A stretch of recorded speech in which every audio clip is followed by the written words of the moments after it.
বার্তা এক নজর। জগন্নাথের স্নানযাত্রা উৎসব হলো মালদহে। ইসকনের উদ্যোগে বুধবার দুপুরে স্নানযাত্রা অনুষ্ঠিত হয় মালদা জেলা ক্রীড়া সংস্থার সন্তরণ বিভাগে। কথিত রয়েছে, স্নানযাত্রার পরেই জগন্নাথের শরীরে আসবে ধূমজ্বর। রথের দিন পর্যন্ত তিনি গৃহবন্দী হয়ে থাকবেন। রথের দিন রাজবেশে রথে চেপে পুনরায় ভক্তদের মাঝে অবতীর্ণ ও পূজিত হবেন তিনি। অন্যান্য উৎসবের মতোই ইসকনের রথযাত্রা এবং জগন্নাথ দেবের স্নানযাত্রা একটি ধর্মীয় মুখ্য অনুষ্ঠান।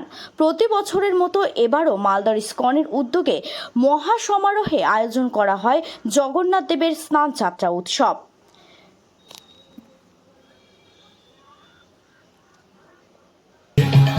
সুবর্ণ কাউন্টার